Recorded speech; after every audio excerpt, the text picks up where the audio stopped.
Good evening. Kind of interesting close up. Yeah, just for entertainment. Okay, let's do some exercise. We'll do leg exercise. Okay,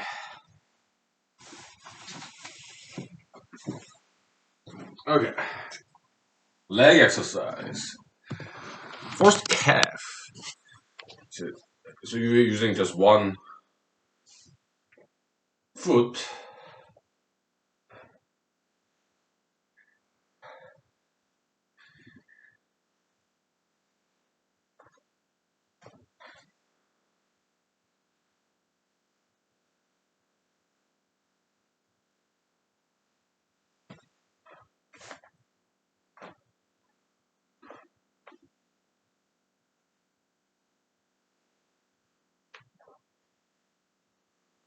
Wow.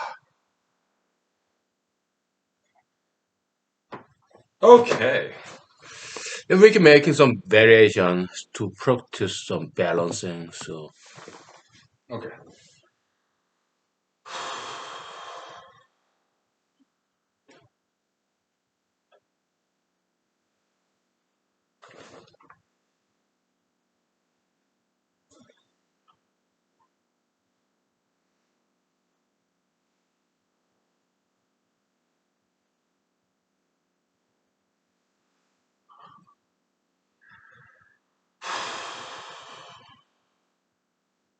Wow, now I'm getting hot. Wow.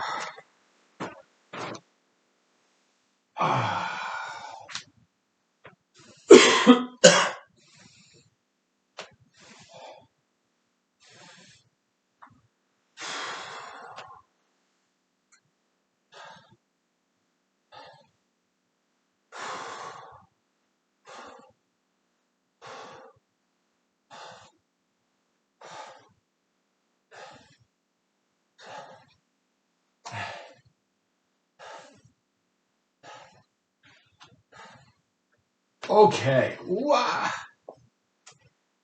Yeah, my thighs are yelling at me. Whew.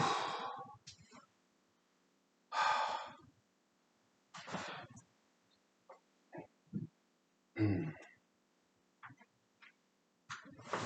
Oh. Ah.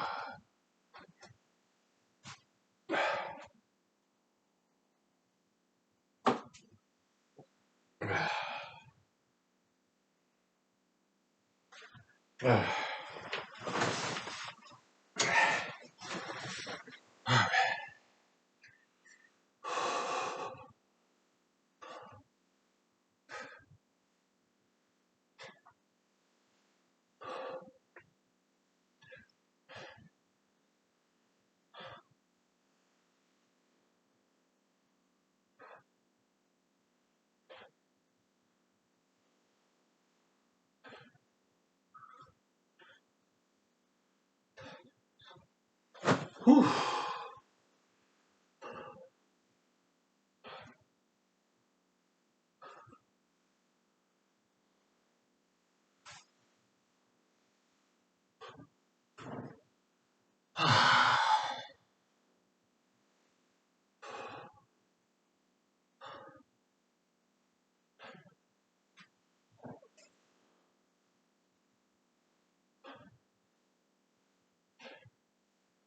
Okay, finally.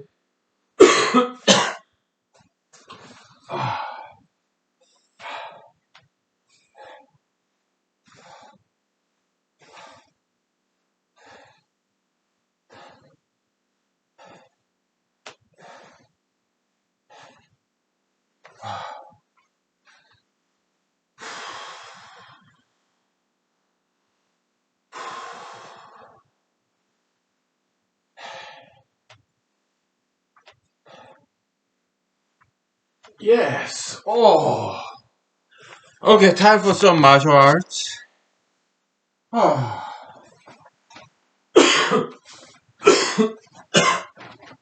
Alright. This time,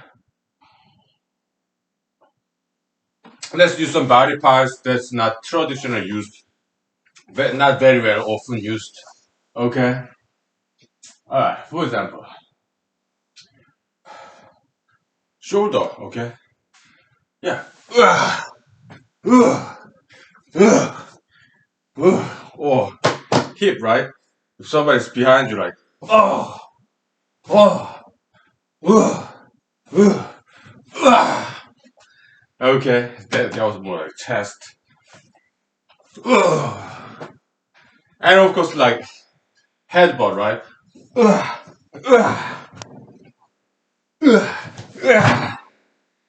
To the side, like to the back. Okay, okay. Now we can take a break. Let's take 5 minutes, please. Hmm.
All right. Happy Thursday. Uh, let's grab some drinks and we get the party started. Uh, let's see. Happy Thursday. Yeah, good to have Thursday. So, yeah, okay. Uh, we'll continue with this mathematical foundation for our economics paper later. Okay, so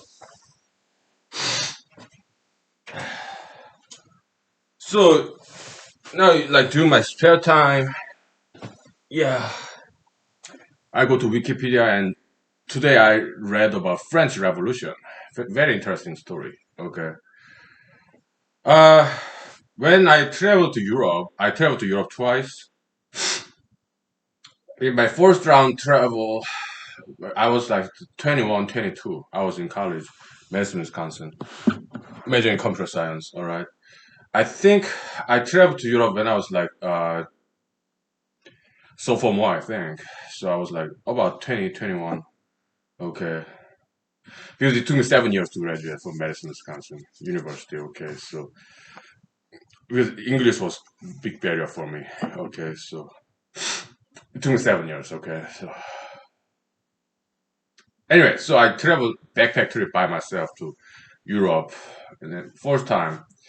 And I went to France was one of the countries I've been to. Okay. What other countries? First time around, England, Portugal, Spain, France, and then Belgium. Well, I just train stop, right? And then Netherlands. Okay, yeah, so all five countries. And so when I was in France, I spoke a little bit French. Okay, so some local, I met interacted with locals, and some of them spoke some English, some of them didn't. Because I spoke some French. Okay, so like for example, a lady in her middle age, probably in her 40s or 50s, she told me, yeah,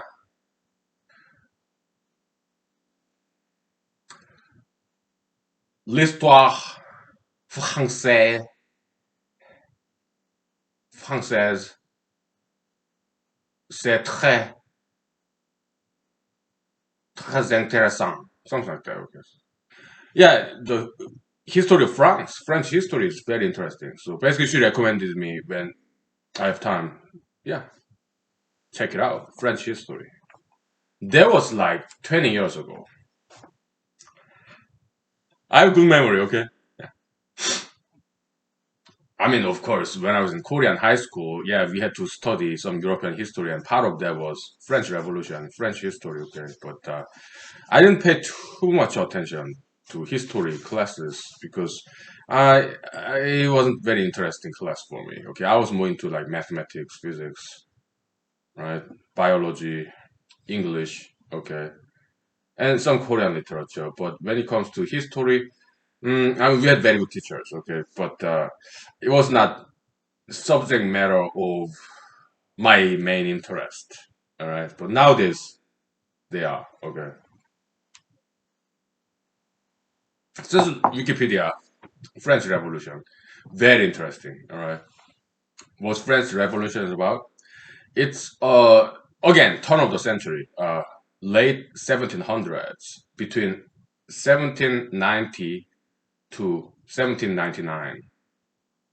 Okay, about 10 years, just before Napoleon. All right, Bonaparte. So Uh, they had high goals. Okay, the French Revolution is about weakening, well, getting rid of dictatorship by king, monarch, monarchism, and also getting rid of Catholic Church too. So because Catholic Church is some kind of dictatorship too, right? So a lot of political power. So this Parliament, today's Congress, okay, they came together and they decide to overthrow king and clergy, the Catholic Church. They wanted to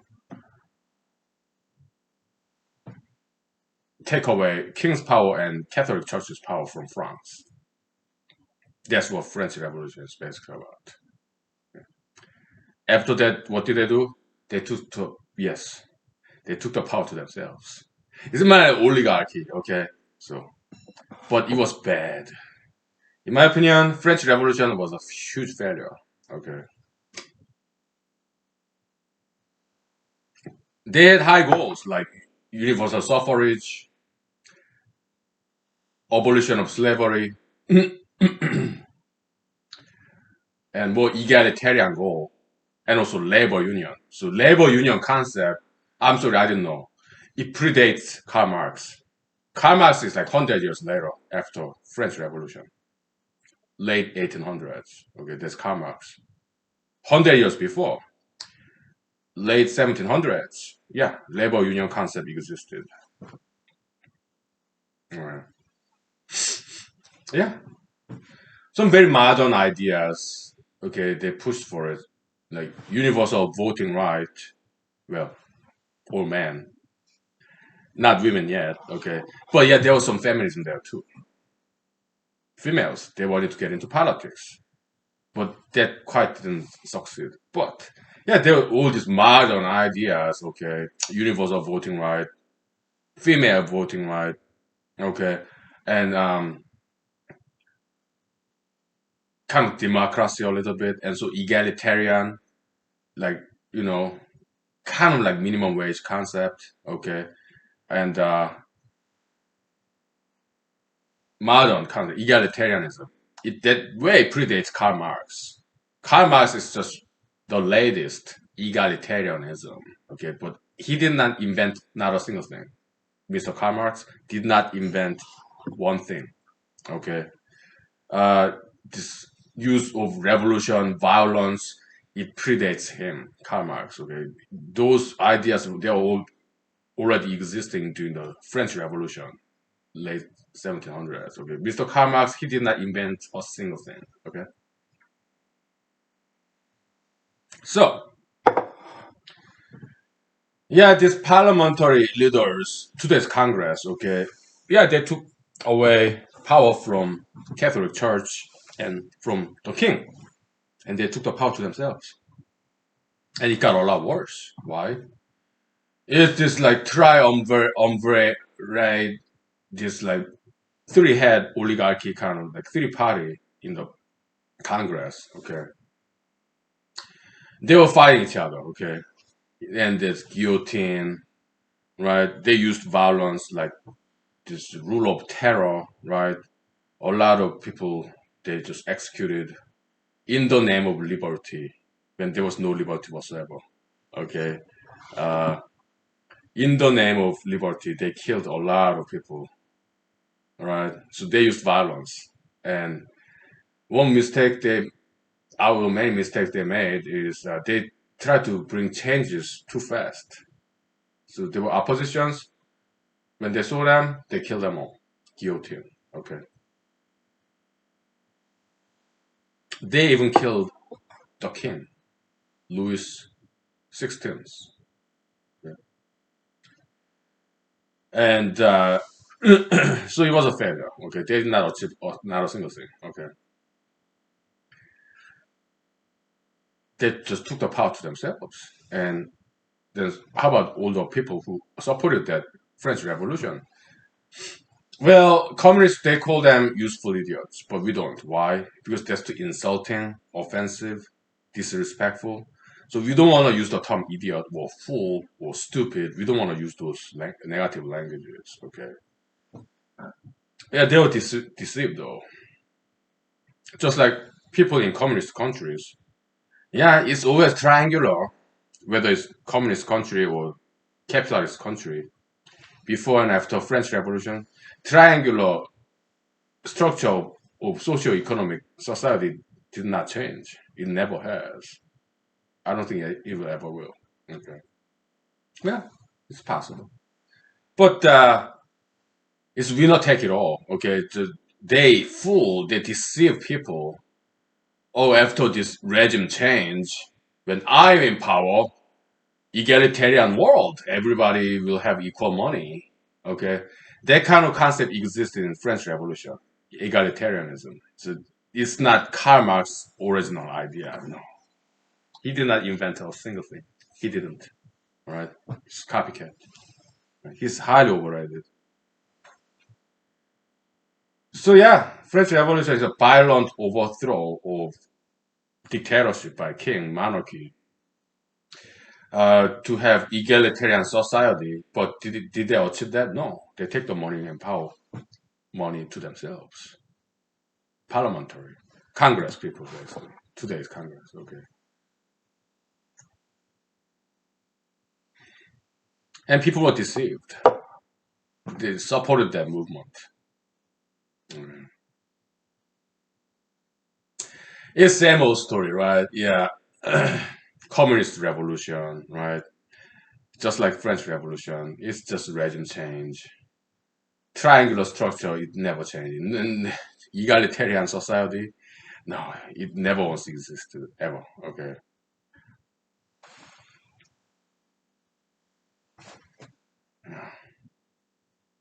the only way to achieve egalitarian society is not by law, because they will change the law later and they will bypass it somehow. They will rename things. Okay, it doesn't work that way. Okay, the only way to achieve egalitarian society is through education, pursuit of happiness, not by money but by knowledge. Okay, so we can think of some employers who or politicians uh, who would voluntarily make their salary level to be American average salary level. Okay, voluntarily. So why? Because money cannot give you happiness. If everybody realize that, then yeah, then there will be the egalitarian society. Okay? It is possible, yeah. But is it desirable though? Well, that's another question. Okay,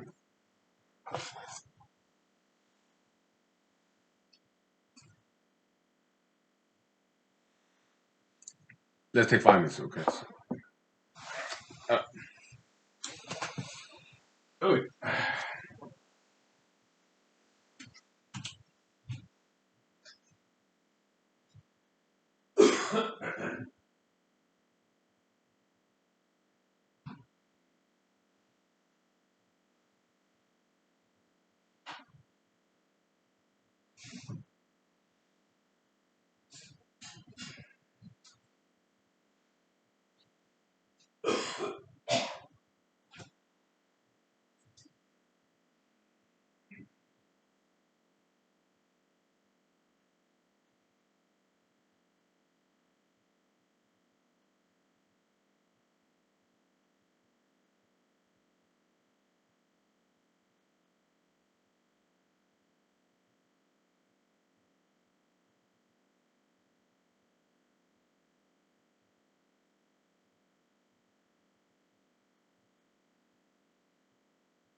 So parliamentary people in French Revolution or communist revolution, those communist elites, they lie. Okay, what they lie, they say, "Hey, people, support us. Our cause is about egalitarianism. We'll redistribute the wealth. We'll take the money from kings, queens, and clergies, Catholic Church. We'll take their money and give it to you after you vote for us." French Revolution, Communist Revolution, same rhetoric, 100 years apart. Okay, but what ended up happening in both cases? Yes, they got people support, popular support.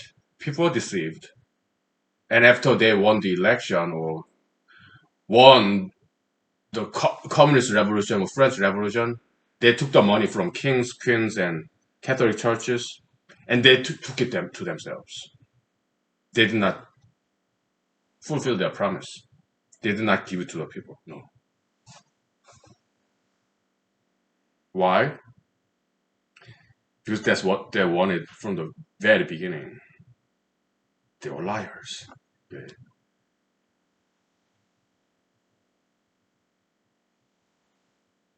And people have been deceived again and again. Why? Because they didn't learn the history lesson. Okay. So yeah, history. You don't know the history. That's what some proverb, right? Then you repeat the history, right? So yeah, history lesson is very important. Okay, I didn't quite pay attention when I was in Korean high school. Okay, but now I am paying attention to it. Okay, so yeah. So how about me? How about you? What are you gonna do when you become the president of the United States? Huh? How about me? What do I do if I become president of the United States? I don't know about you, but I can tell about myself, my plan. If I become ever a mainstream politician, I will make a campaign promise. Okay, my salary level as a president of the United States will be adjusted annually to average American salary level. Okay, and after I'm done with, I will only do one term, 4 years. After that, uh, when I get outside the White House, out of the White House, after 4 years, United States presidency, I will not take the presidential pension. No, what will I do? I apply to jobs. Okay, but then will I take money from the rich and give it to the poor? No. Why? Because that violates constitutional property right. That's unconstitutional. But is that the only justification? No. I don't think it's the right way to do it. Better way to do it is to lead by example. Yeah, big company CEOs. I mean, what are you gonna do with all that money? $1 million every year. You're not gonna use it anyway. Why? We only eat 3 times a day. Our house, it doesn't need to be that big. So there is only so much money we can consume, we can use. And when I'm the president, I will only work for 40 hours a week, like everybody else. I will not work overtime. I will take my vacation days, 14 days a week. I mean, no, 14 days a year. And I will take my Saturday and Sunday off, just like everybody else. But it will be more quality of work, not quantity of work. I will never work overtime. Maybe once in a while, like everybody else, okay? But no more than that. And I will be making average American salaries. Then what do we do with the rest of my presidential pension, presidential um, salary? We'll pay off our national debts. We need to balance our budget. Okay. Yeah, lead by example. Okay.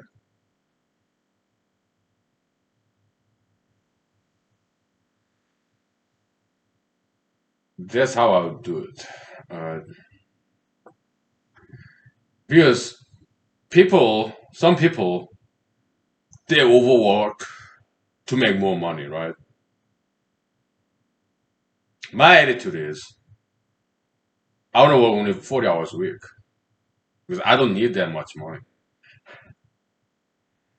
I buy food, pay gas bill, electricity bill. That's it. I don't need any more than that. Why? Because I know how to be happy without money, and that's knowledge, education. Okay.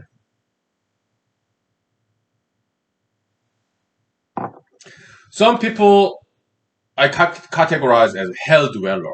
Okay. They read news. I used to be one of them, I guess, right?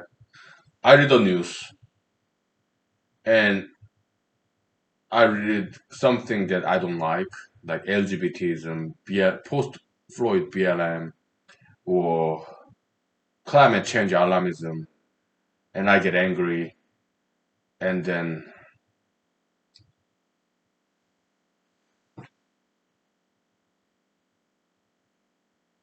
get engaged in unnecessary debates online. I used to do that too. Okay, but now I am done with that. Okay, well, academic debate, intellectual debate, it could be entertaining and it could be enriching and it could be educational if it's done very civil fashion. Okay, but nowadays, yeah, there have been I've seen so many people in social media who became way too nasty. Okay, so I left it. Right. Then I turned my attention to studying Western history. Right. Yeah, education. Okay. And I'm having better time. Why? I'm no longer angry because I'm not reading the news. I'm not in social media. And I'm reading this history, Western history, like French Revolution. Okay. So I'm happier now. I got my peace of mind. Right. I recommend people to do that. Okay. I recommend to you if you want to. Okay. But it's up to you. Right. Because I want to be happy. Okay. So I don't want to be angry. But there's some hell dwellers. Well, I keep my discipline level up.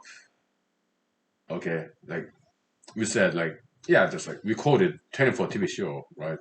Yeah, some people are more comfortable in hell than in heaven, right? Yeah, I'm one of them. Yeah, sure, hell dweller, but there are good way to do it and bad way to do it. A bad way to do it is to fighting with people. Some people are like that. They want to fight with others, or some uncivil debates like insults, offensive remarks, like trolling. Okay, I used to do that too. I'm sorry. Okay, but I repented. All right, now I don't do it. Yeah, so there's a bad way to do it. Okay, like verbal arguments, right? Some people are addicted to fighting like that, verbal or physical. Okay, fighting. I'm not one of them. So when I see them, I stay away from them, okay? Because I'm peacemaker, peace lover, and I want my happiness. Okay, so yeah. When I see those kind of people trying to pick a fight with me, I just run away. Okay, kind of like Jews, European Jews during the World War II, they got out of Europe and they got saved. I'm kind of like that. Okay, yeah, this social media, a lot of too much argumentative. Some people, right? And you know what? I'm gonna leave social media, at least for now. Why? Because it's like getting too heated, and I don't have time for it. Okay, just like European Jews got out of Europe and spared their lives. Yeah, I'm not Jewish. I'm Asian, but I got out of social media because it was becoming too warlike, belligerent. Right? Some people, not all. Okay, but for past 2 3 weeks, I've seen enough people. Okay, so yeah, that was enough. Okay, so I'm leaving. Bye. It's been a pleasure. Okay, so I left. Okay, so. social media, and also reading the news. I don't know. Well, once in a while, just to see when does COVID-19 paycheck, COVID money comes. Okay, yeah, I looked it up. Looks like it's going to take another month. Okay, so okay. Good way to be a hell dweller is to fight with oneself. Exercise, diet, right? Work and study, personal hygiene, cooking, cleaning one's bathroom, house. That's the high discipline level, and that's good way to be a hell dweller. Bad way to be a hell dweller is fighting with other people. Okay, insulting, trolling, argumentation, uncivilized debates, insults. I used to do that too. Okay, but that's bad way to do it, and I'm still growing up. Okay, yeah, I used to do that too. Okay, I stopped doing it. Okay, I guess I was one of those people addicted to fighting. Right? I mean, verbally. Okay, but I stopped doing it. Okay, so I repented. What? Well, we take 5 minutes. Okay. Yeah?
Okay, so let's make some comparisons. I wrote down some notes in my cell phone because reading this history is very inspiring. Okay, so yeah, some of that my notes I probably end up writing in this economics paper as a side, as a snippet, some break time from economics. Okay, some essay like, or it could be some screenplay format too. Okay, something that has nothing to do with economics, the main topic of next paper.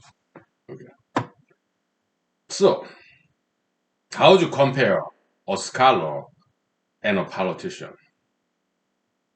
Some difference between a politician and an academic, a writer, a scholar, academic, okay, as opposed to a politician or businessman. Hmm? What are some similarities, differences? I'll give you a minute, okay, because I'd like to drink. Yeah.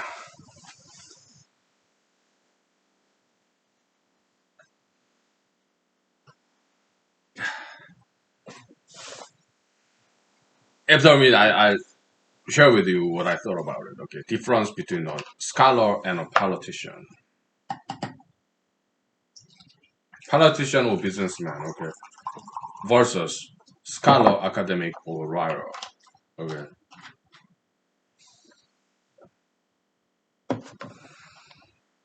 Okay.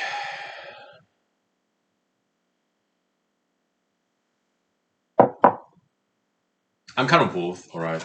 A politician wanna be, scholar wanna be, but I can kind of compare from based on my experience too. Okay. So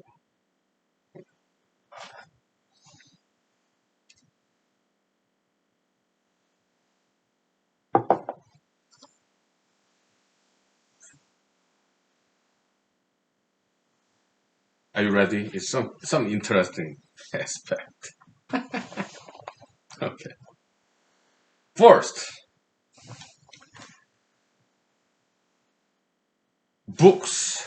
Scholars, academics, writers, they read books written by people who are already dead. But when a person dies, this person may be forgotten. There's like 99% of us. Well, 1% of people in the world, after they are dead, they leave something behind, their legacy, like books, maybe movies, music, fine art, sculpture, and their work survive, okay, outlive their physical lifespan. Like art is long, life is short, some Western proverb, right? Yeah. Or it could be a scientific theory, huh? Or it could be philosophy or whatever. Huh? So one way to look at it is their spirit, their ghost, the concepts that still persist after they are physically passed away. There's one way to look at it. Okay, they become eternal. I mean, their spirit, their ghost, still living, not in physical form, but in terms of books, novels, music, fine art, philosophy, theories, mathematical equation named after them, like Euler, Newton, whatever. Hmm?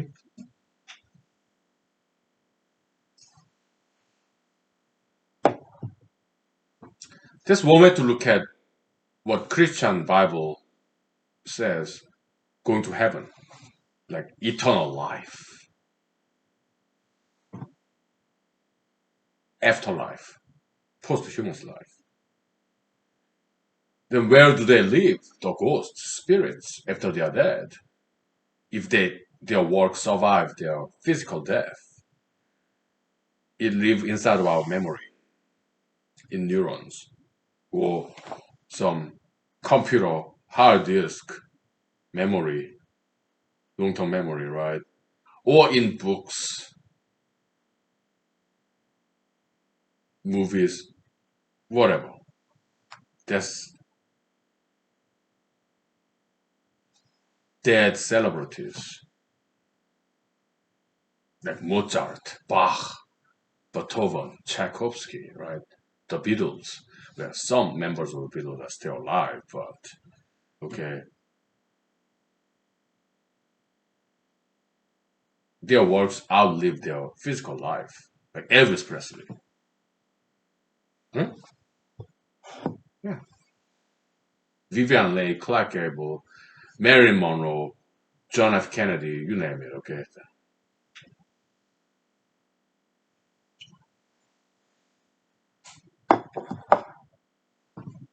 Yeah. The kind of people that we read in Wikipedia or encyclopedia, okay, in books.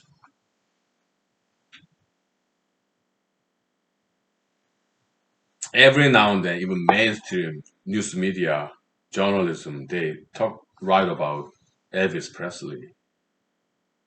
It's like ghost haunting us, visitation, right? Just in concepts as an ideology, okay.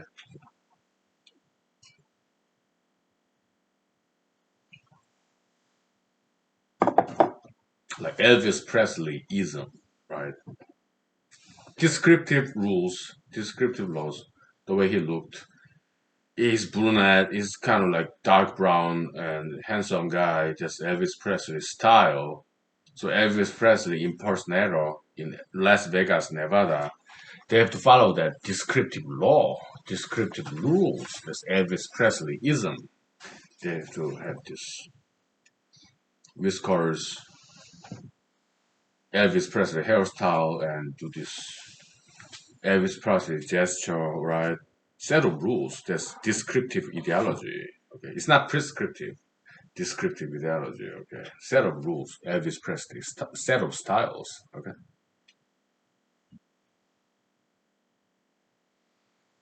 then there's some prescriptive ideologies like normative rules, like Newtonian equation, law of motion. F is equal to ma. It has to be that way. There's no other variables, no other constants. F is not larger than or less than ma. It has to be exactly equal to ma. Okay, this more like, well, it could be seen as descriptive rule, but it could be seen as prescriptive rule too. Mathematics. Okay.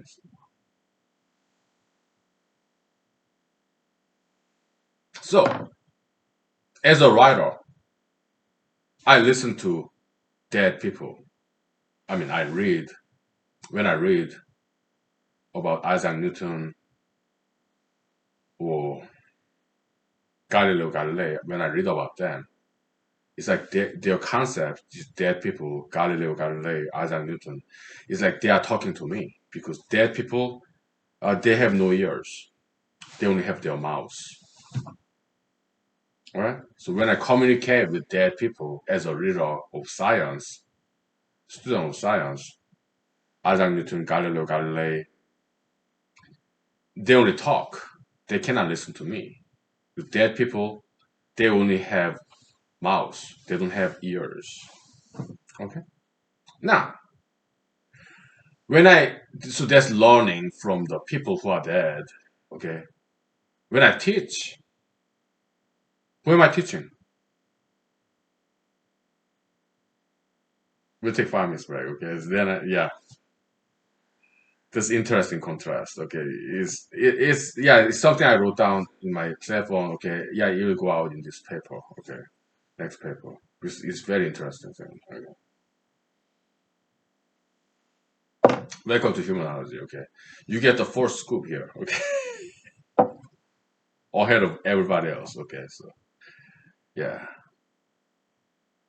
everything I learned, I share with you. Okay, so, but there are some things, some exclusive stuff they only wrote in the paper or essays to newspapers or some talk shows, radio talk shows. Okay, there's some exclusive materials exclusive to those mediums. Okay, but mostly this human series got the most good stuff. Okay, all right, we'll take 5 minutes. Okay, so how interesting, right? No different coconut vodka. Okay, we'll take 5 minutes. Okay.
Okay.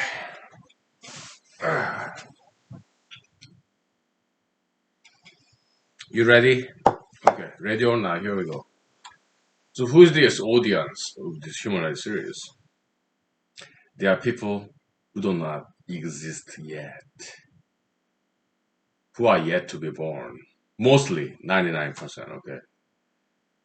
And those people who are not born yet, the future generation, they have only ears. They don't have any mouth. Okay? I can only speak to them. I don't hear them. All right? Kind of fictionalist, writers, novelist imagination because I've been studying some Western literature. Okay? Well, mostly their biographies. Okay? So I learned pretty well. Okay? So it's good that there's this political turmoil, negativity in the news media, social media, because I no longer do that. Instead, I'm studying in the Wikipedia mostly Western literature, Western history, so it's very inspiring. Okay, very enriching. So dead people, they have no ears. I cannot speak to them. I can only listen to them. Input, reading about their work. Isaac Newton, Galileo Galilei, Voltaire, whoever, George Orwell, or H.G. Wells, because they passed away. They cannot listen to me, but I hear them. Not voices. I read them in the Wikipedia. It's just, I'm not crazy. I'm not schizophrenic. I don't hear any voices. All right. Yeah, just reading about them. Okay.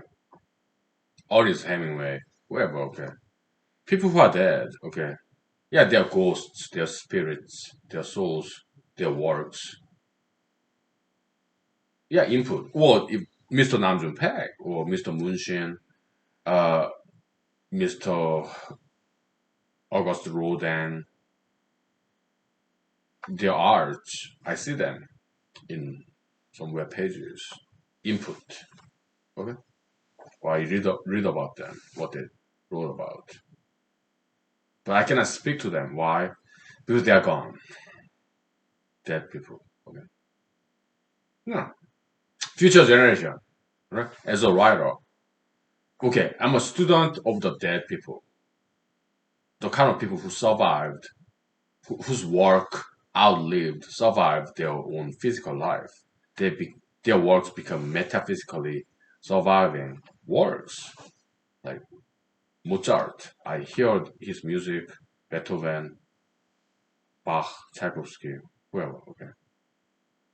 They're all long dead, but I still hear their voices, uh, figuratively speaking, okay.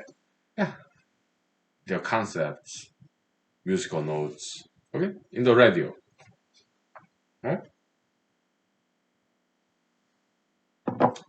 But they don't hear me because they're already dead. But I hear them, right? So they have mouths, but they don't have any ears. Dead people who became eternal, the dead celebrities. Okay, yeah, I see them, their faces in the picture, like Marilyn Monroe, Vivian Leigh, or whoever actors and actresses. Okay, see their pictures in the web or books. So they're dead people in the past. In the future generation, uh, I can talk to them. Okay, maybe some things I write, some things I say here, I can only talk to them. Why can I hear from them? Because they don't exist yet. So future generation, future people, I'm a teacher to them. I teach them what I've learned from the past generation. Right? Yeah, bridging the gap between past and future. Yeah, doing my job as a current, present generation. Okay. Yeah. So I teach future generation, but they don't exist yet.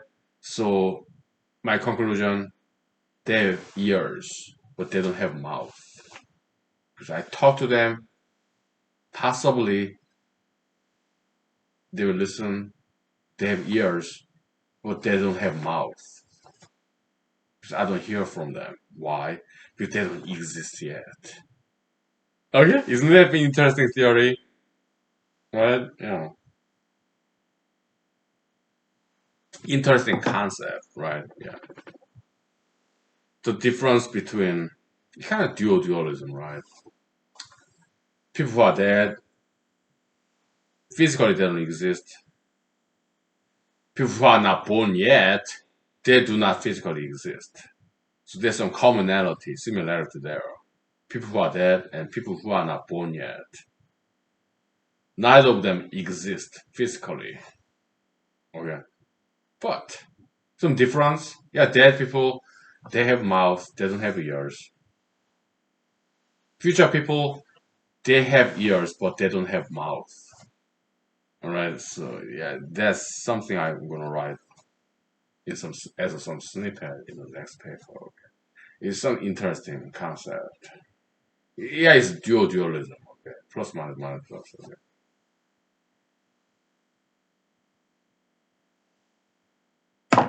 Yeah,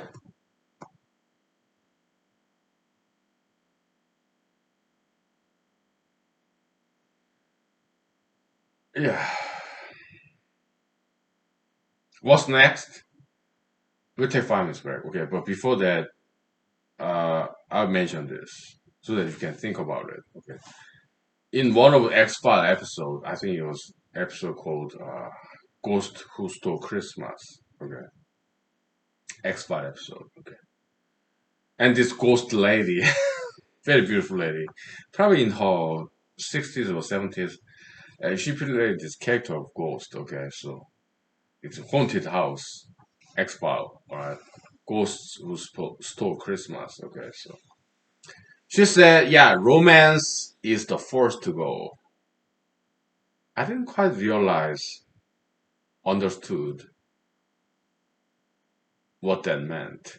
Romance is the first to go. Okay. Then a couple of days ago, couple of weeks ago, I guess, I understood what it meant. Right.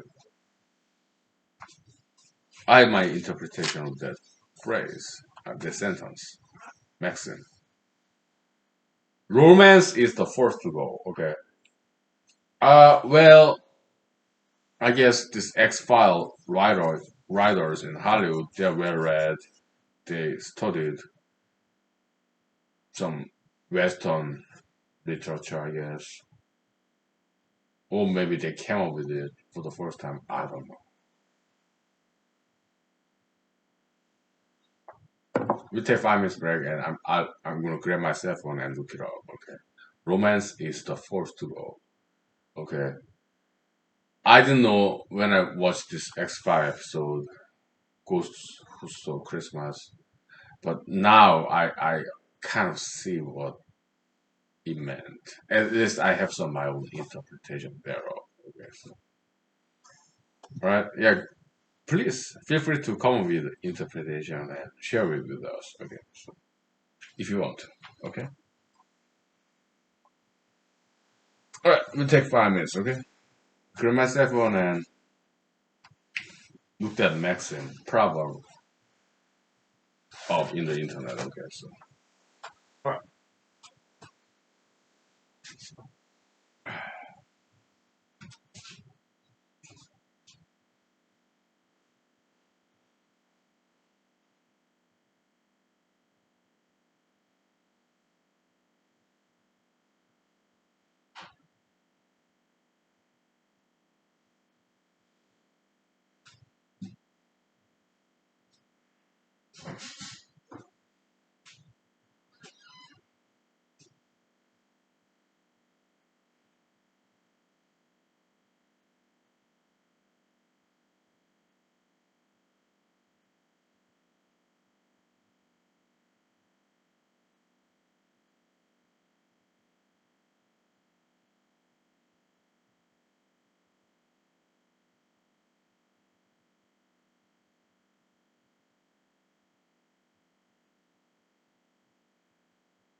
Okay,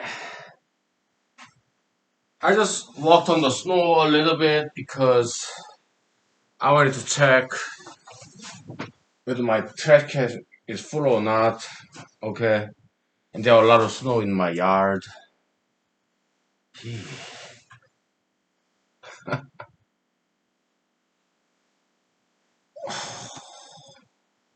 My toes are freezing by now. Okay, but it's warming up. Okay, so I'll do this once in a while to get some blood circulation going on my toes. Okay. Ay.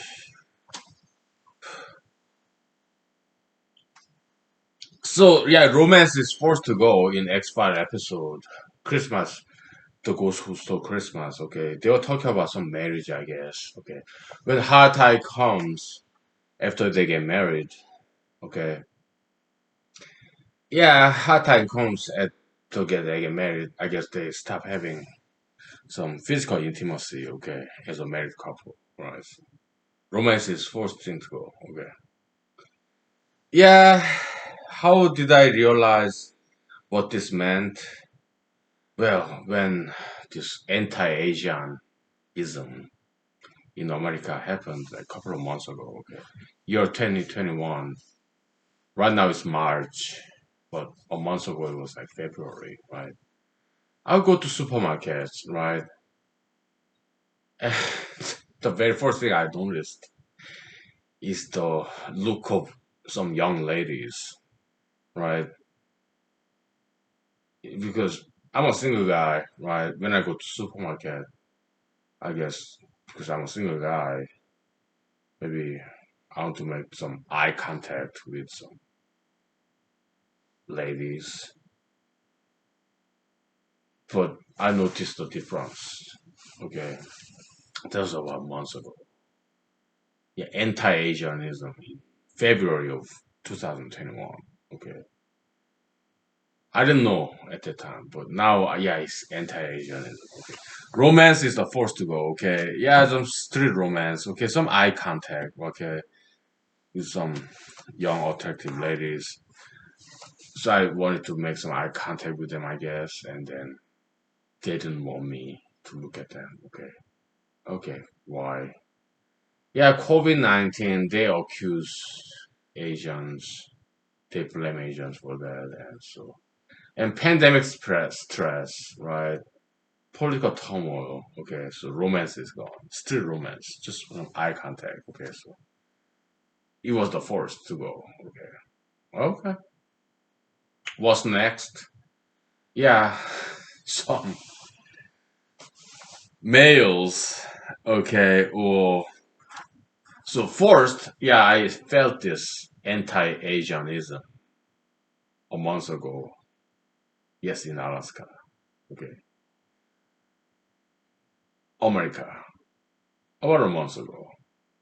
Yeah, the first, yeah, romance is gone, right? Young attractive females. When I look at them, they stare back at me with very hostile look. Okay, they're like, "Oh no, don't look at me. I don't want you. Okay, you are Asian. Okay." And they're like, "Oh, yeah, this COVID-19 anti-Asianism, yeah, we blame you Asians, okay? We don't want to deal with you, okay? You're Asian, okay? No. So they gave me this look of very hostile and, okay, romance is forced to go. Okay, yeah, okay.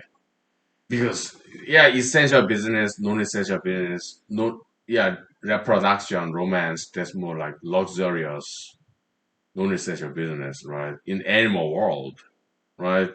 They first survive. And they're if they're enough food, they start to thrive. That's reproduction. Okay. Like when I was in Korea, South Korea back in 1990s, okay, some high school teachers told us, okay, yeah, animalistic pleasure, yeah, that's like food or and defecation and then intercourse, reproduction, okay. Food and defecation, that's more like survive. Reproduction, that's luxury when there are enough food, when temperature is warm. Then yeah, thrive reproduction. It's like luxury. If there are more than enough food, you can have babies and feed your babies because there are food left over. The thrive part. But when there's no thrive part because time is bad, it's survival. Okay, it's food, defecation, pleasure of eating, pleasure of defecating. That's it. When time is bad. When time is good, yeah, pleasure of eating, pleasure of defecation, and you can have some more in animal world. Yeah, reproduction. Right.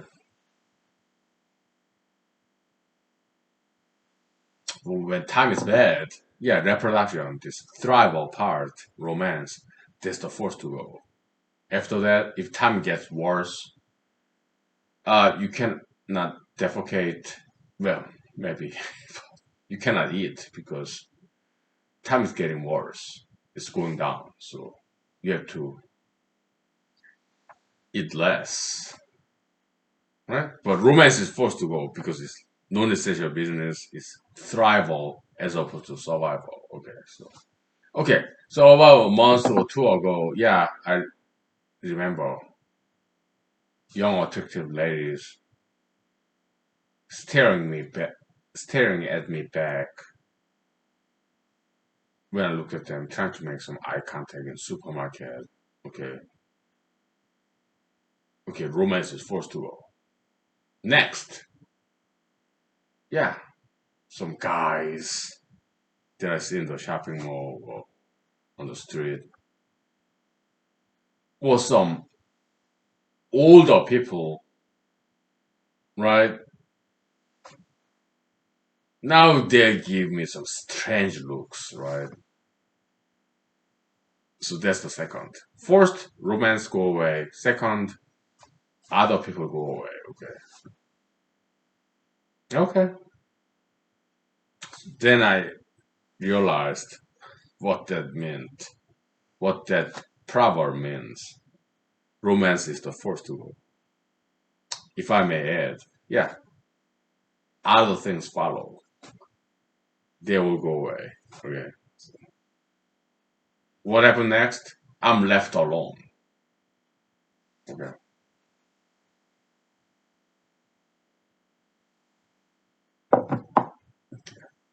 Which is good. I guess why I came to Alaska to be alone. Okay. I love people, all right? But at the same time, okay, politicians for the scholars, okay? Politicians to be elected because dead people they cannot vote. And people who are not born yet, future generation, they cannot vote either. The only people who can vote is the people who is living right now. Politicians, business people, they deal with those people who are alive, not some past generation who are dead, or not some future generation who are not born yet. That's what scholars, academics deal with, writers. They deal with dead people, they deal with future generations, and neither of them are in existence, right? So writers, scholars, academics, they deal with dead people, they listen to them, they learn from them, and they teach people who don't exist yet, future generation. The scholars, academics, writers, good ones, okay? But when it comes to politicians and business people, they only deal with existing people, contemporary, present people. 99% of them will go away and be forgotten. 1% of them will outlive their physical life by making some good works. Okay. Am I one of them? I don't know. Only time will tell. Are you one of them? Well, I hope you are. Okay. But politicians, business people, they deal with the people who are living, who are alive, the contemporaries, right? So politicians, they don't have time to deal with future generation. They don't have time to deal with dead people.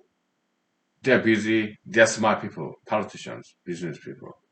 Okay, both of them, hardworking, diligent. I appreciate their endeavor. Okay, but they're so busy dealing with these contemporaries, live people.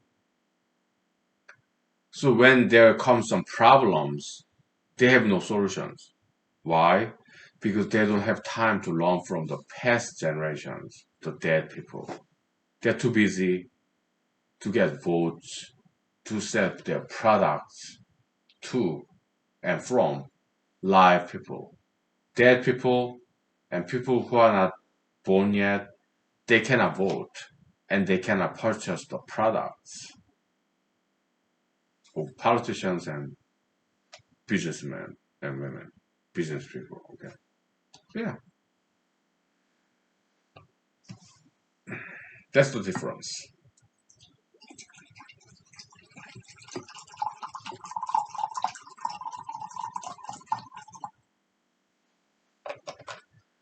So politicians and business people, they are smart people, very diligent, okay, and we need them, okay. We need those kind of people. We appreciate them, okay. But when there comes a problem, they don't have any solution. Why? Because they only deal with live people.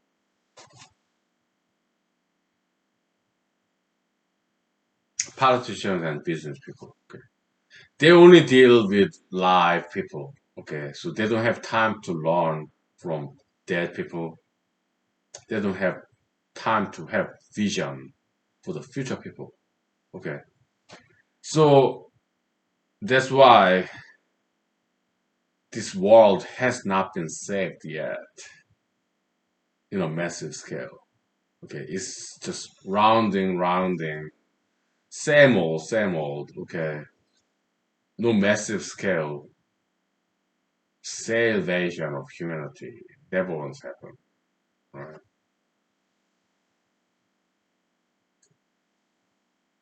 Because scholars, academicians, they deal with dead people or people who are not born yet, okay? They don't have time to deal with live people. They only deal with people who are dead or who are not born yet. They're visionaries and they're good students. They're knowledgeable, wise people. But they don't have time to deal with the real people, live people. So they never get elected to political positions. Okay? Politicians, business people, they deal with live people. So they don't have time to deal with dead people or people who are not born yet. Okay. But they have all the money, power, and fame. Politicians and business people. Okay. They're not stupid. No. They are smart people, hardworking, diligent people. But they don't have the solution in any problem there exists. Okay. But I mean, I don't know about you. Yeah, we have all the solution in the world because we learn from dead people and we preach to the future generation who do not exist yet. We are like John the Baptist, okay, yelling out in the wilderness, in the desert, where nobody's listening. John the Baptist. Kind of romanticism in Judeo-Christianity Bible, okay. So yeah, John the Baptist. Then who is the Jesus? Yeah, that's you, okay. Maybe you as the next generation, okay, will you learn from us and save the world? We're just preparing the way. Okay? For you, the next Jesus is okay. We do our part, okay? And we are satisfied, life is good, we work, we pay our bills. Yeah, Saint Paul, okay, yeah, he was a tent maker, tent repairer. He got his day job, okay. So in his spare time, he preached the words of God and words of Jesus, right? Saint Paul. I remember. I read Bible. Okay, yeah, simple. Yeah, work for yourself.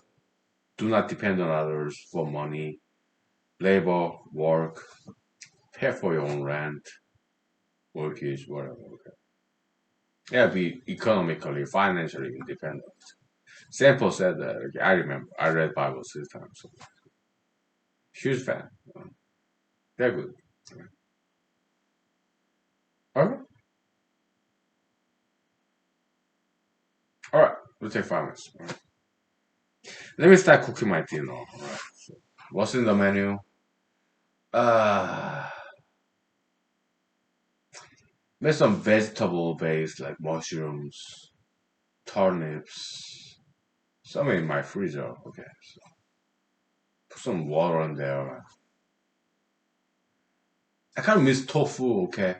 But last time I went to Walmart, the tofu ran out. Okay. But next time I go to Walmart, like the day after tomorrow, Saturday, I only shop once nowadays. So hopefully they have tofu left. I kind of miss tofu. We take 5 minutes. Okay.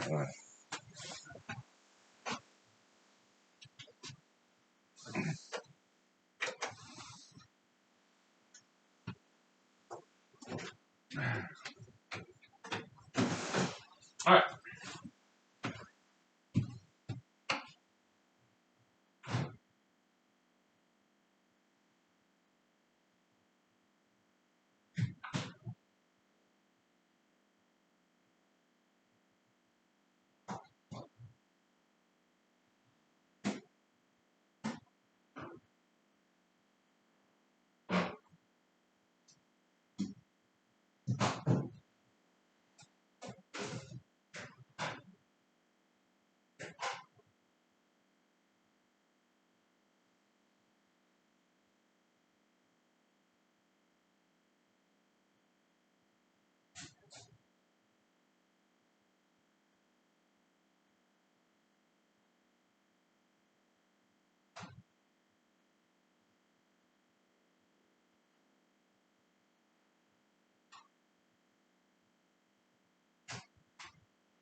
All right, we wrap it up real soon. Okay, so the final remark. Yeah, the dead people, they only have mouth. They don't have ears. We read them, we hear them, we see them, input, but we cannot talk to them without dead. Past generation, okay. Future generation, they only have ears, eyes, input, okay, but they don't have mouth. Okay, so some fictional, novelistic imagination, all right. But us, contemporary, present people who are alive, when physical existence, we have both ears to listen to from dead people. We have mouth, output. We have input, output device. We are alive. Okay. we bridge the gap between past generation and future generation, right? We listen from dead people and we talk to new generation who's not in existence yet. We are bridging the gap because we are alive. We have both ears, we have mouth, all right? We do our job, okay? I wrote this down in the my cell phone note, okay? So yeah, it will go out in this paper, okay? Next paper. Interesting concept, right? Doing our job as a present generation, bridging the gap between past and future. Good stuff, right? Yeah. Yeah. So when it comes to social change, positive, constructive social change, we appreciate French Revolution, okay, but they're so impatient, okay. All these good concepts, egalitarianism, universal suffrage, universal voting rights, good, and yeah, they're high and good, high and mighty ideal, but they was too impatient. They use violence because they were impatient. They wanted to make it quick, the direct action. All right, yeah, it does not work. They were too ahead of their time. Okay, we see all these bad ideologies, like tattoo piercism, marijuanaism, LGBTism, BLMism. We see all these bad ideologies. Yeah, my attitude is this, okay? If these bad ideologies out there, violence against those ideologies is not going to work. You only make it worse and make it slower. You only slow things down to the next step of human evolution. Okay, with action reaction, yeah, Newtonian physics, okay, yeah, they will resist when change is too sudden. Okay, so my attitude is this. Okay, let them play out in time. Let's take time. Let them learn from their own experiences because all these bad ideologies like tattoo piercism, marijuanaism, LGBTism, sugar fatism, obesityism, or this plastic surgeryism, whatever, okay, out there. They have no substance. They are popular because it's new, right? After a time, maybe 10 years, couple of decades, this newness, novelty will wear out. And all those bad ideologies out there in 2021, March in America, they have no substance. So they are popular just because they are new. After a time, when novelty wears out, when it's no longer new, right? Because they have no substance, content, value, intrinsic, inherent values. They're popular just because it's new. It's just a matter of time. Those bad ideas will wear out and go down, right? Let's be patient, okay? Let's respect people's freedom. Okay, if it's kind of illusion and delusion, right? But they don't know. But they will realize these bad ideologies they have, it just doesn't work, right? It has no intrinsic inherent value. Just give them some time, okay? Let them work it out. Let them trial and error, experiment with it, okay? And they'll come back to good old values, right? Just give it time, okay? No revolution, no violence, no, no guillotine, no laws, no, nothing mandatory, okay? Let them play out, let them learn from their own errors, their own experience, right? But we'll talk about it, okay? Not to say I told you so, but some delayed reaction, right? In psychology, it's good concept. Delayed reaction, okay? Let them remember what we said from the get-go in the beginning, okay? Yeah, it's not gonna work, those bad ideologies, okay? But you don't want to listen to us, Fine. Yeah. Go try it out. Okay. But when you come to realization, remember what we said to you. When you come back, we embrace you. LGBT, tattoo piercism, sugar fetishism, marijuanaism, whatever. Okay. Yeah, vaping or this trying something new like climate change alarmism or electric cars, whatever. This anti fossil fuel, climate change alarmism. Yeah, try it out. Okay. Yeah. Come with some better strategy, alternative resource of energy. Yeah, go ahead. But you don't like science, you don't like mathematics, right? Then you cannot invent anything. Right? That's why we talk about science and mathematics here. We want to educate people. It's not. It's like foreign language. It's a steep uphill. It was not easy for me to learn science, mathematics. Okay? But once you learn it, once you learn some foreign language, all right, yeah, you can survive and thrive. Okay, after that, everything is easy. All right. So that's one of the reasons why with science, physics, biology, metaphysics, philosophy, mathematics. Okay, because we want to educate future generation. Okay, because if they don't learn, they cannot invent anything. All they will do is complain, complain, fight each other, and kill each other, suicidal, homicidal. Okay, and they will continue to go down, down, down. Okay, we want to prevent that because we care about future generation, right?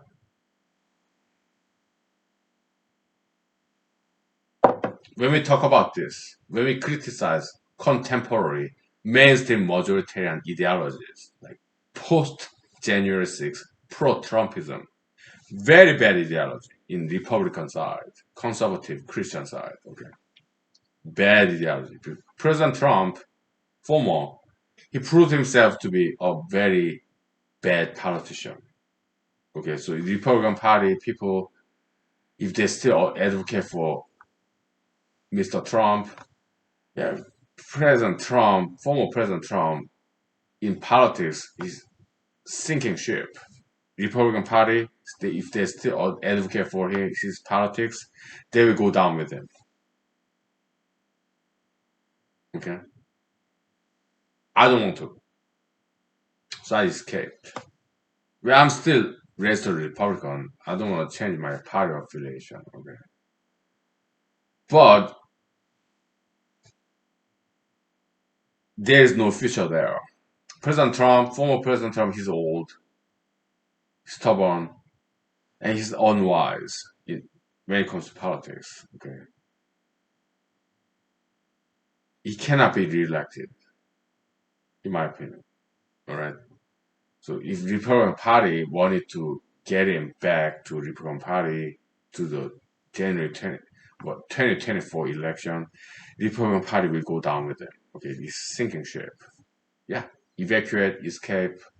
Right, and that's what I did. I do not support President Trump, former President Trump's re-election in 2024. I don't, because he proved himself to be unfit for politics. He's not good at it. Right.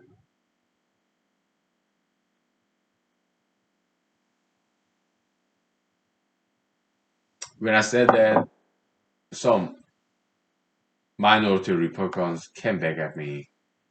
All right, Republicans, okay, they're about freedom of speech, constitution, but only when I say something that they agree with. Okay. There are some silent majoritarian Republicans, silent majority. My friends, my friends, when I express my anti-Trumpism, they're okay with that. Why? Because most of Republicans, that conservative Republicans, Christians, they are tolerant. They're good people. But some minority, far right Republicans, my friends, They're not even acquaintances. I've never met them. Okay. I don't know them. They don't know me. Right. But they came very harsh on me in social media. Right. And it was quite a shock because I was once ignorant. I thought all the Republicans are Christians, all the conservatives. I thought they were good people. I thought they cared about values, ethics, morality, even Christianity. That's what I thought. And they proved me wrong. I learned a lesson.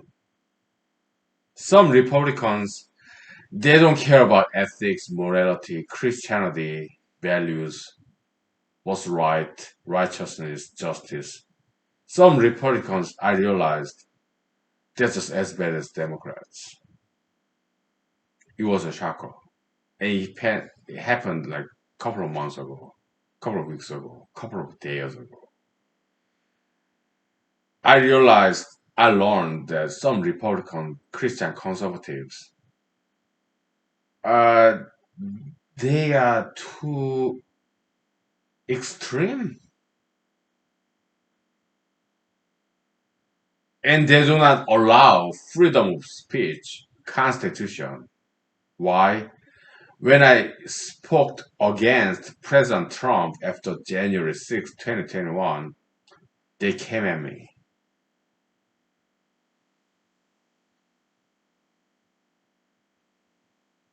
insulted me personally, offended me. Okay. I was like, it was not once, twice, or thrice. It happened multiple times. And then I realized I have to run away from all this. Okay. I'm not gonna argue with them. They're my fellow Republicans, but I did not know their existence. But after January 6th, they came to surface. They revealed their true colors. Yeah, there's some undesirable Republican Christian conservatives out there. I did not know about their existence. Okay. But after January 6th, when after I expressed my opposition against Mr. Trump, they came at me, some of them. Then I realized, okay, Republican Party no better than Democratic Party. Okay, so I left social media. I stopped reading the news. So I don't need that negativity stuff. But I pray for them. Okay, God, please let them mature up. Let them be more tolerant, left and right. Okay, please make them better people. In Jesus' name. Okay. Yeah, I was disappointed. And my friends, Republican friends, they know my politics. They know I'm kind of center-right, polemist. Yeah, some part of me is kind of liberal. Okay, yeah, they know me. Okay, my friends. Okay, so when I criticize President Trump after January 6th, yeah, they're okay with that. But so my friends that I never met, okay, they came at me like angry bees, honey bees, wasps. Okay, whatever. It was first time. I never experienced this before. Okay.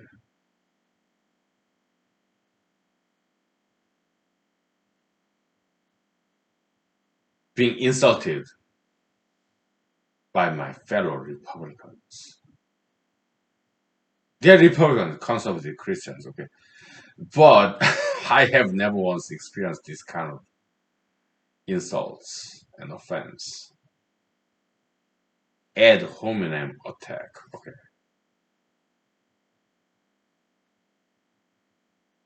In the Facebook, okay, I express my opinions. Okay? I put my pictures up there. and they came at me. Okay, so okay, yeah, I did not know. Okay, I did not know, but now I know. Okay, Republicans, they are as bad as Democrats. Okay, I came to realization. Okay, so. Yeah, some of my friends, they're travelers. Okay, they tell me all these wonderful stories of their experiences. I learn from my friends. Many of them younger than me, about same age, older than me. Okay, they tell me all these life experiences. Okay, I learn from them. Yeah.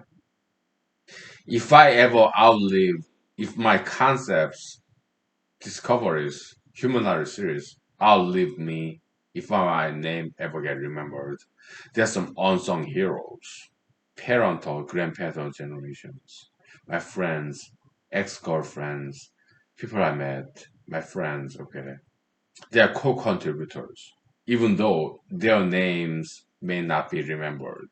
But we are collaborators. We are working on this project together, humanology, right? Okay.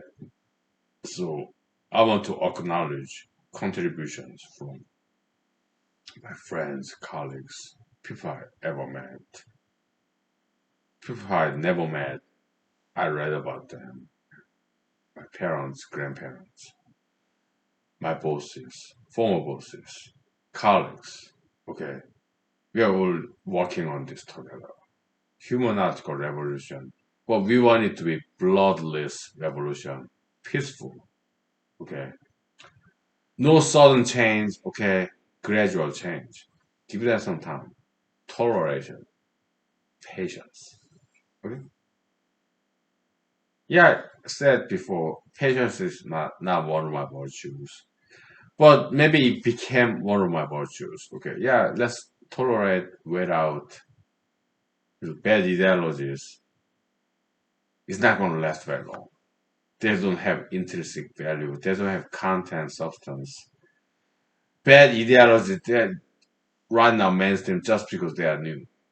After 10 years, a decade or two, 5 years, novelty, just being new, you wear out. It happened once before. French Revolution, guillotine, execution, beheading, guillotine. It was huge entertainment event. Okay, but after a while, people start to coming to this human sacrifice in France in late 1700s. No more entertainment value. Why? People got fed up with it. Same thing, okay? Beheading in guillotine. Okay? Yeah. All these ideologies, bad ideologies, we let it go, okay, but it's not gonna last very long because they don't have any substance. They are popular mainstream just because it's new. After 10 years, it'll go away, okay? So no revolution, violence, revolution necessary, okay? We just wait it out. When things are too bad in this locality, in this time, we run away from it. Why? Because we want to survive. To survive, you don't want to be far left, far right. You want to stay in the middle. You need to compromise your values just a little bit. Like Miss Gertrude Stein. She was Jewish, she was LGBT, lesbian, she was Jewish, American, lesbian, Jewish American lesbian, female, Miss Gertrude Stein. She stayed in Paris, France, in Nazi Germany occupation back in 1940s. She survived. Why? Because she compromised a little bit. She sympathized with Nazi Germany a little bit, okay, and she survived. And that's very good lesson. I'm against LGBT ideology. She was LGBT, means Gertrude Stein. American female lesbian European in 1940s in Paris, France. She stayed there. Why? Because she got some connections. She was smart. And she knew how to negotiate and compromise just a little bit with Nazi Germany. She survived World War II. Good lesson there, okay? Yeah, compromise a little bit. Like King Solomon said in Ecclesiastes. Don't be too good, don't be too bad, stay in the middle, okay? Be meek. Don't be too far left, far right. Just meek. Be meek, okay? Compromise just a little bit. Don't be too good, don't be too bad, okay? Stay in the middle. And then you'll survive. Be meek. Be peaceful. Peacemaker. Like Jesus said. Yeah, the meek shall inherit the earth. Far left, far right, they will kill each other, okay? They'll die in the battle. But those who survive are people in the middle. People who know how to compromise, how to tolerate. Okay? Jesus said that, yeah. King Solomon said that. They're both Jews, okay? King Solomon, Mr. Jesus, okay? Yeah. The meekness, peaceful. King Solomon, yeah, know how to learn how to compromise your values. Okay? Yeah, Mr. Charles Chaplin in Circus movie, Wrong Rod, he's walking down this rope, right? Balancing it. If you go too far to the left, you'll fall and die. If you go too far to the right, you'll fall and die, okay? Far left, far right, yeah, they kill each other, they die, okay? They don't survive. But people stay in the middle, it's balancing act.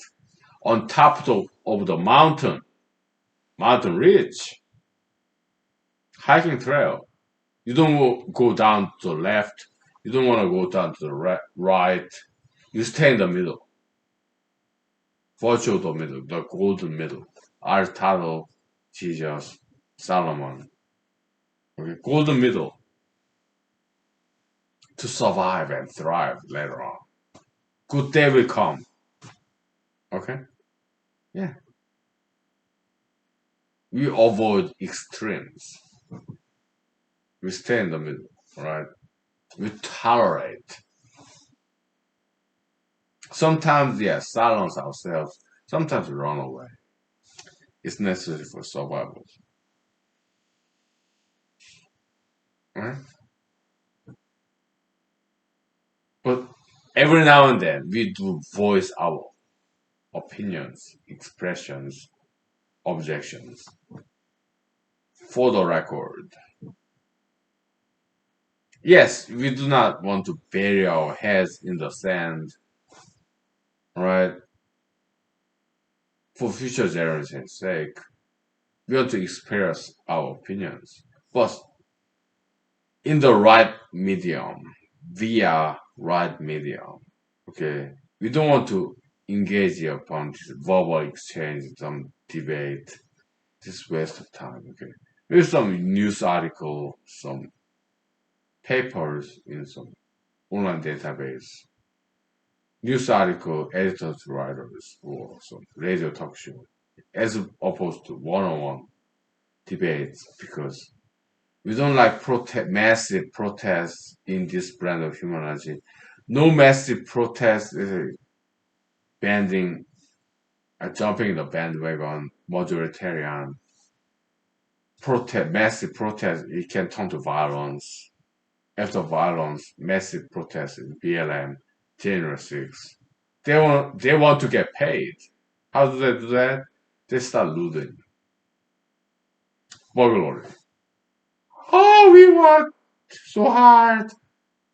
BLM, January 6, 2021, pro-Trumpism or BLM, leftism, okay? We work so hard, but we are not being paid. What do we do? Yeah, we still plunder the offices, January 6, Capitol Hill. They steal laptops from this Congress women's, senators' offices. They steal podium, whatever. BLM, yeah, they attack this business owners, they still, okay, because they are not being paid for their activism. BLM, post-COVID slash Floyd BLM, leftists, rioters, yeah, January 6, 21, protest, riot. They are not being paid. Peaceful demonstration in the morning and in the afternoon. When it comes to evening, when the darkness comes, they realize they're not being paid for their activism. What do? They start to break things, steal, and burglarize private business or Capitol Hill. They start to steal. We understand this. Why? Because we are humanologists. Copium, transfer. We know about this, okay? Because we also learn from history, repeating itself, okay? What do we advocate for? Peace and love, self-sacrifice, self-discipline, self-mortification, like Hinduism, Buddhism, Confucianism, Taoism, Christianity, right? Judaism, yeah, also Islam, okay? It's self-mortification. We humble ourselves before God, before people, right? Not money, power, fame, no. Discipline, self-discipline. We practice dancing, martial art, weight training, cardiovascular, like running, right? We are happiness producers, not happiness consumers like bullies. We want to generate and produce our own happiness, and if we have some extra, we share with other people. Diligence, discipline, morality, ethics, good religion, science, education. Okay, that's what we educate for. We're not money, power, fame. No, we're about knowledge, wisdom, truth, justice, righteousness. In voluntary way, not by law, nothing mandatory. Lead by example, right? That's what we educate for. But no death. No, we don't want to ask people to die for this ideology, like some Morpheus Matrix movie. No, no death necessary. Life sacrifice in Christian concept, okay, by pain and suffering, voluntarism. You don't have to die. We don't want any human sacrifice for some ideologies. No. Life sacrifice. We can make more change, positive change in the world if we continue to live. Right? If we die, we'll be forgotten. Okay? But if we continue to survive and thrive, we can make more changes, positive change to the world. Live and let live, okay? Live long, diet, exercise, so that we can continue to make positive changes to the world. We are not about death. No human sacrifice. We are against that stuff. We want to live and let live, and we want to make continuously make changes, positive changes, human evolution, elevation. Okay? Yeah. Learn and teach and share. Live long as possible. Diet, exercise. Right? That's what this brand of humanity advocate for. Live long, be good, be peaceful. Teach, learn and teach. Peaceful. Right? Right? You're humanists, pacifists. Right? All right. Thank you. Good night. God bless you. Bye.